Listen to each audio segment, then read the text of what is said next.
नमस्कार. आवाज माझा वृत्तवाहिनीत आपल्या सगळ्यांचं स्वागत. वेळेच्या काही ठळक घडामोडींकडे. प्रधानमंत्र्यांच्या वाढदिवसानिमित्त मोफत शिबिराचं आयोजन. अधिकाऱ्यांनी राजकारण करू नये, आमदार संजय केळकर. आणि फेरीवाल्यांविरोधात महिला नगरसेविकांनी उठवला आवाज. एकनाथ हिरक आरोग्य वर्षानिमित्त तसंच राज्याचे परिवहन मंत्री प्रताप सरनाईक यांच्या वाढदिवसानिमित्त ठाण्यात दिव्यांग बांधवांसाठी मोफत मॉड्युलर हात आणि पाय वाटप शिबिराचं आयोजन करण्यात आलं होतं. हा महत्त्वपूर्ण सामाजिक उपक्रम शिवसेना वैद्यकीय मदत कक्ष, डॉक्टर श्रीकांत शिंदे फाउंडेशन, आरोग्यदूत फाउंडेशन आणि रत्नानिधी चॅरिटेबल ट्रस्ट यांच्या संयुक्त विद्यमानं राबवण्यात आला. शनिवारी 25 एप्रिल रोजी आनंद आश्रम इथे सकाळी 10 ते दुपारी 4 या वेळेस आयोजित या शिबिरात दिव्यांग बांधवांना आधुनिक तंत्रज्ञानावर आधारित कृत्रिम हात आणि पाय मोफत प्रदान करण्यात आले. या उपक्रमामुळे अनेक दिव्यांग नागरिकांना दैनंदिन जीवन अधिक सुलभ करण्यासाठी मदत होणार असून सामाजिक बांधिलकी जपत गरजू नागरिकांना आधार देण्याचा प्रयत्न करण्यात आल्याचं आयोजकांनी सांगितलं. अशा सामाजिक उपक्रमामुळे समाजातील दिव्यांग बांधवांना आत्मविश्वास मिळून त्यांचं जीवनमान उंचावण्यास मदत होईल असा विश्वास आयोजकांनी व्यक्त केला.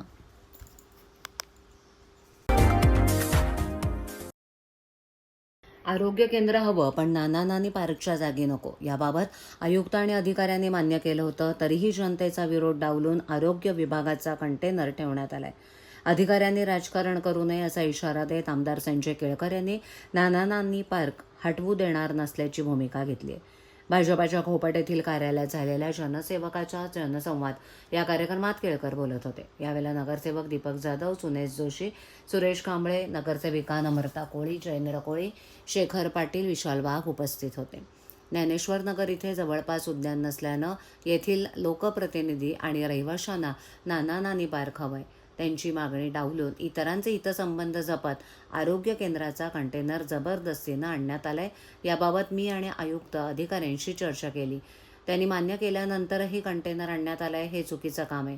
अधिकारी लोकांचं काम करण्याऐवजी राजकारण करू लागलेत अशी टीका करत केळकर यांनी पार्क हटवू देणार नाही याचा पुनरुच्चार केला.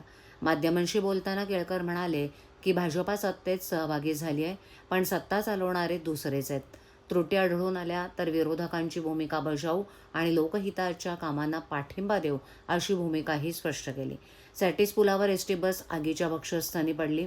जवळ अग्निशमन केंद्र नसल्यानं दुर्घटनेची तीव्रता वेळीच कमी करता आली नाही. भविष्यात अशा घटना घडल्या तर वेळेवर मदत पोहोचावी यासाठी दादोजी कोंडदेव स्टेडियम इथे अग्निशमन दलाच्या 2 गाड्या उपलब्ध करून देण्याचं अग्निशमन विभागानं मान्य केल्याचं केळकर यांनी सांगितलं. जनसेवकाचा जनसंवाद या कार्यक्रमात काही लहान उद्योजकांनी देखील उपस्थित राहून तक्रारी केल्यात. कल्याण पडघा मार्गावर राज्य शासनाची विकास कामं सुरू असून एका मोठ्या इन्फ्रास्ट्रक्चर कंपनीला काम देण्यात आले. या कंपनीकडून अनेक लहान लहान कंपन्यांनी कामं घेतली आहेत. कार्यदेशानुसार त्यांनी कामं करूनही मुख्य कंपनीनं कोट्यावधींची बिलं थकवली आहेत. त्यामुळे लहान उद्योजकांवर आर्थिक संकट कोसळले. याबाबत केळकर यांनी ग्रामीण पोलीस अधीक्षकांशी चर्चा केली असून प्रसंगी गुन्हे दाखल करण्याच्या सूचनाही त्यांनी केल्यात. कार्यक्रमात प्राप्त तक्रारीनुसार शिक्षण अधिकाऱ्यांशी चर्चा करून घोडबंदर येथील CBS शाळेची चौकशी करण्यात येणार आहे. तर RTO कार्यालयातील भ्रष्टाचार थांबवण्यासाठी RTO दलालमुक्त करण्याबाबत प्रादेशिक परिवहन विभागाच्या आयुक्तांशी चर्चा करण्यात आली आहे. त्यानुसार कृती आराखडा तयार करण्यात येणार असल्याची माहिती केळकर यांनी दिली. यावेळेला केळकर यांनी विविध क्षेत्रात काम केलेल्या उल्लेखनीय कार्यानिमित्त पंचकव्य डॉक्टर्स असोसिएशन महाराष्ट्र राज्य यांच्या वतीनं त्यांना सन्मानित करण्यात आलं. समतोल फाउंडेशनचे विजय जाधव, अटल फाउंडेशनचे गणेश राजे, डॉक्टर राजे आणि अन्य पदाधिकाऱ्यांनी हा सन्मान केलाय. जे रहिवासी माझ्याकडे आले होते, राजकारणाच्या पलीकडे जाऊन देखील काही विषय जे आहेत ते करायचे असतात. त्या ठिकाणी नाना नानी पार्क होता, ठीक आहे, काही वर्ष बंद पडला. त्या ठिकाणी लहान मुलांना खेळायला आजूबाजूला मैदान नाही, तर ते करण्याच्या ऐवजी त्या ठिकाणी जाणून बुजून आरोग्य केंद्राचा ते कंटेनर जो आहे तो ठेवण्याचा प्रयत्न केला. आता वास्तविक मी महापालिकेच्या अधिकाऱ्यांना स्पष्ट सांगितलं होतं, आयुक्तांना पण सांगितलं होतं की तुम्ही स्वतः विचार करायला पाहिजे की बाजूला आजूबाजूला कुठे जागा असेल तर त्या ठिकाणी हा कंटेनर ठेवून आरोग्य केंद्र चालवता येईल. आणि या ठिकाणी मुलांना खेळणी आणि सगळे नाना नानी पार्क जो आहे तो अद्ययावत करून देता येईल. त्या भागामध्ये दुसरीकडे कुठे काही मैदान नाही किंवा अशा प्रकारची सोय नाही. परंतु मला जे काही निदर्शनास आलं की जाणून बुजून त्या ठिकाणी ही म्हणजे पोलिसांनी सुद्धा जे वागले ते चुकीचं वागले. मला जी माहिती मिळाली की अशा प्रकारे एकतर्फी पोलिसांनी काम करता कामा नये. शहरात सातत्यानं वाढत असलेल्या बेकायदा फेरीवाल्यांविरोधात भाजपाच्या महिला नगरसेविकांनी भाजीपाला, फळं आणि सुकी मच्छी विक्री करत जांभळी नाक्यावर आंदोलन केलं. तसंच फेरीवाल्यांविरोधात कठोर कारवाई करण्याची मागणी केली.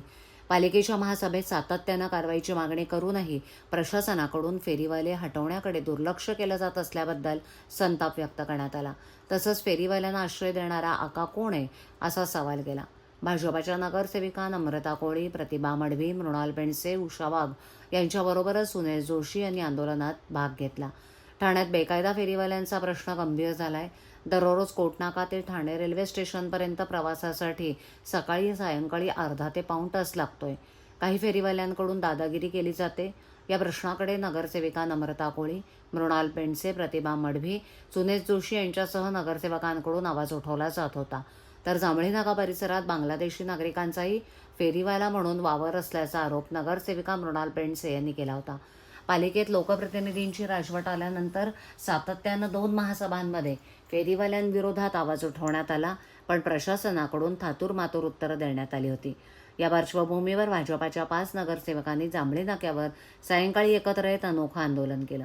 मुंबईसह इतर भागातून ठाण्यात फेरीवाले येत असून फुटपाथ आणि रस्ते बळकावले जात आहेत. आमच्या स्थानिक परवानाप्राप्त फेरीवाल्यांना विरोध नसून बाहेरच्या फेरीवाल्यांविरोधात कारवाईची आवश्यकता नगरसेविकांकडून व्यक्त करण्यात आली. जांभळी नाका परिसरात पोलिसांच्या 2 चौक्या आहेत, मात्र पोलिसांकडूनही कारवाई होत नाही. या ठिकाणी फेरीवाल्यांकडून हप्ते जमा केले जात असून हप्ते वसुली करणारा आका कोण आहे असा सवाल नगरसेविकांनी केलाय. बेकायदा फेरीवाल्यांवर पालिकेकडून किती वेळात कारवाई केली जाते याची माहिती घेण्यासाठी हे आंदोलन करण्यात आलं असं नम्रता कोळी यांनी सांगितलं. ही आंदोलन करायची वेळ आमच्यावर का आली? वारंवार जेव्हा लोकप्रतिनिधी महासभेमध्ये आवाज उठवतात त्यांच्यावर जर त्यांचं ऐकलं जात नाही तर खरोखर याच्यामध्ये काहीतरी काळबेर आहे हे तर समजायला पाहिजे. कारण का हे जे अनधिकृत फेरीवाले, मी वारंवार हा शब्द वापरते, तुम्ही लक्षात घ्या, अनधिकृत फेरीवाले, बायोमेट्रिक महापालिकेचा सर्वे झालेला आहे, त्या फेरीवाल्यांना कुठे बसवलेलं आहे? दाखवतील, महापालिका प्रशासनाने दाखवायला पाहिजे त्यांना जागा कुठे अलॉट केलेली आहे. पण नाही, हे जे अनधिकृत फेरीवाले येतात जे बाहेरून, त्यांची संख्या तुम्ही बघायला जाल तर बायोमेट्रिक सर्वे झाल्यानंतर यांची संख्या जवळजवळ 5 पट 10 पटीने वाढलेले आहेत. आणि यांचा आका कोण आहे? कोण यांना बसवतं? कारण का हे जे फेरी आम्ही जेव्हा आवाज उठवतो तेव्हा हे जे कारवाई केल्याचे, अतिक्रमणची कारवाई केल्याचे जो आम्हाला नाटक करतात, सीन क्रिएट केला जातो, त्यांचा माल उचलतात. कोणाचा फोन येतो त्यांना? दाखवावं त्यांनी, सांगावं प्रशासनाने का त्यांना कोणाचे फोन येतात आणि कोणाच्या फोनच्या वरून ते त्यांचा माल सोडला जातो. त्यांच्याकडून दंड कारवाई उचलली जाते का?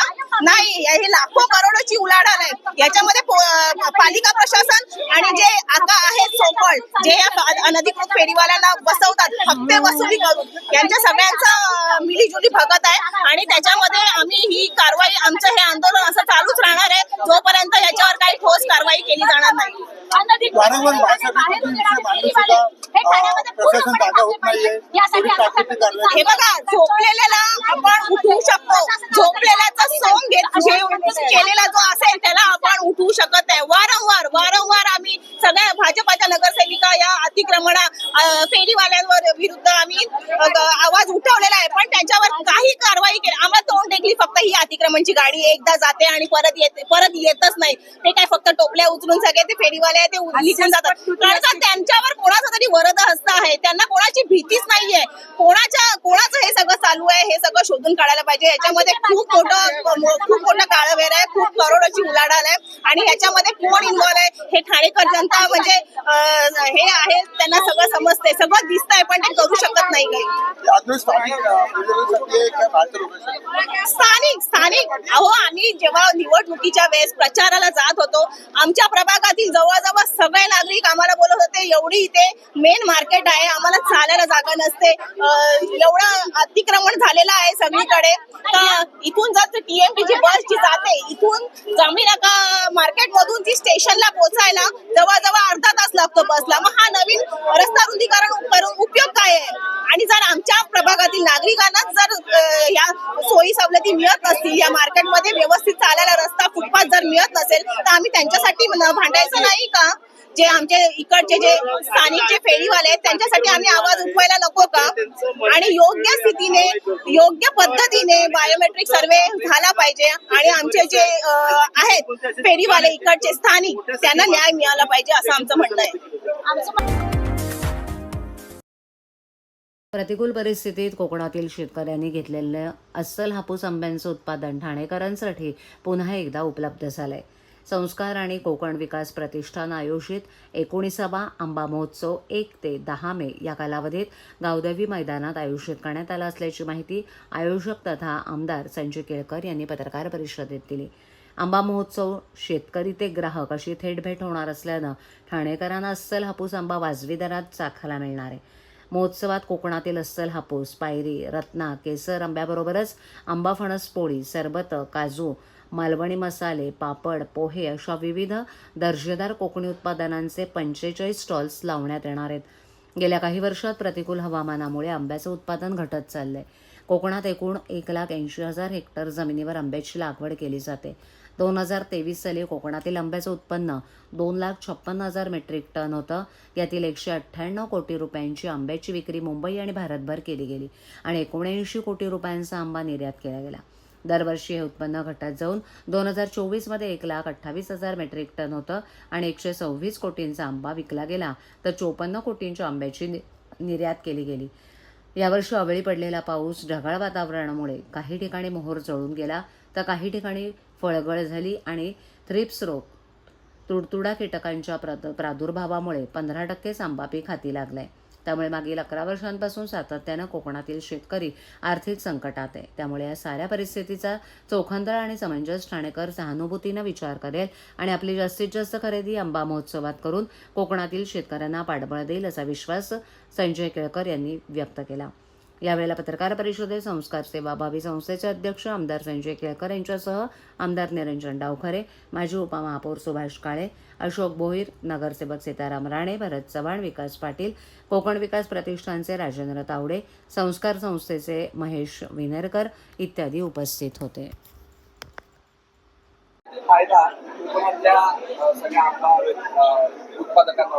ठाण्यामध्ये आंबा महोत्सवाचं आयोजन दरवर्षी आम्ही संस्कार ही संस्था आहे आमची, त्याच्यानंतर कोकण विकास प्रतिष्ठान यांच्या संयुक्त विद्यमाने करत असतो.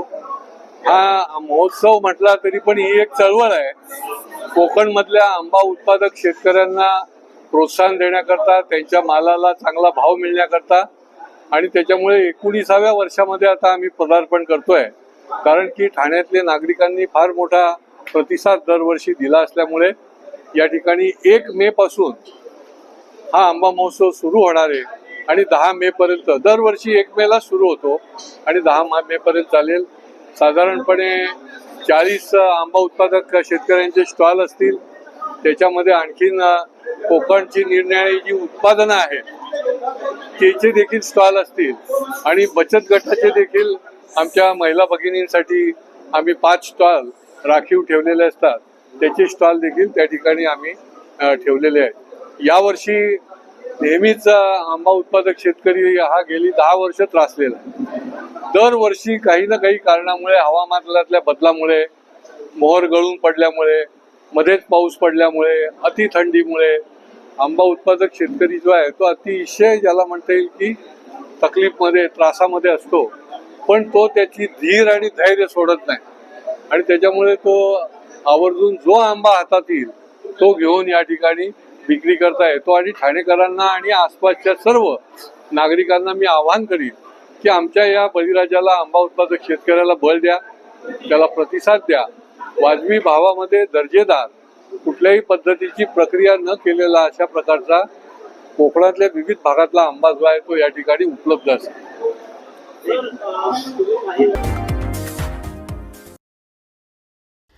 ठाणे म्हटलं की खवय्यांच्या डोळ्यासमोर क्षणात येते ती झणझणीत मामलेदार मिसळ. ठाणेकरांच्या जिभेवर अधिराज्य गाजवणारी, बाळासाहेब ठाकरे ते शरद पवारांपर्यंत सर्वांनाच मामलेदार मिसळच्या चवीनं भुरळ घातली. खवय्यांना वेड लावणाऱ्या ठाण्यातील मामलेदार मिसळची वास्तू आता इतिहास जमा झाली आहे. तहसील कार्यालयाच्या पुनर्विकासामुळे हे प्रसिद्ध ठिकाण पाडण्यात आलं असून ठाण्याच्या खाद्यसंस्कृतीमधील एक सुंदर आठवण संपली आहे. ठाणे शहराच्या खाद्यसंस्कृतीचा अविभाज्य भाग आणि ऐतिहासिक वारसा लाभलेली मामलेदार मिसळ ज्या जुन्या वास्तूतून साऱ्यांच्या जिभेवर राज्य करत होती, ती वास्तू आता काळाच्या पडद्याआड गेली आहे. तहसील कार्यालयाच्या पुनर्विकास प्रकल्पामुळे हे प्रसिद्ध ठिकाण पाडण्यात आलं असून त्यामुळे ठाण्याच्या सांस्कृतिक आणि ऐतिहासिक संचितातील एक महत्त्वाचा अध्याय संपल्याची भावना व्यक्त होतीये. जरी ही मिसळ आता शेजारील दुसऱ्या वास्तूत स्थलांतरित झाली असली तरी त्या जुन्या लाकडी बाकडांच्या आणि रांगांच्या आठवणी मात्र आता केवळ इतिहास जमात झाल्या आहेत. 1950च्या दशकात सुरू झालेल्या या छोट्याशा हॉटेलचा प्रवास थक्क करणार आहे. सरकारी कामासाठी तहसील कार्यालयात येणारे अधिकारी आणि मामलेदार यांच्या हक्काचं खाण्याचं ठिकाण म्हणून या दुकानाची ओळख निर्माण झाली आणि तिथूनच याला मामलेदार हे नाव पडलं. केवळ स्तवच नाही तर या ठिकाणानं महाराष्ट्राच्या राजकारणातील अनेक स्थित्यंतरं जवळून पाहिली आहेत. नवी मुंबई इथे राज्य उत्पादन शुल्क विभागाच्या भरारी पथकानं मोठी कारवाई करत बेकायदेशीर मद्य वाहतूक उघडकीस आणली आहे. 24 एप्रिल रोजी डी वाय पाटील स्टेडियमजवळ तपासणी दरम्यान ट्रक थांबवण्यात आला. या ट्रकमध्ये आंब्याच्या क्रेट्सखाली आणि सिमेंटच्या गोण्या आड लपवून गोवा राज्यात तयार झालेलं आणि मध्य प्रदेश राज्यात विक्रीसाठी असलेलं मद्य सापडलंय. तपासणीमध्ये सुमारे 1265 बॉक्स जप्त करण्यात आलेत. जप्त मालाची किंमत सुमारे 84,23,540 इतकी सांगण्यात येते. या प्रकरणी 2 आरोपींना अटक करण्यात आली असून त्यांच्यावर गुन्हा दाखल करण्यात आलाय. ही कारवाई राज्य उत्पादन शुल्क विभागाच्या भरारी पथक क्रमांक 1 ठाणे 2च्या मार्गदर्शनाखाली करण्यात आली.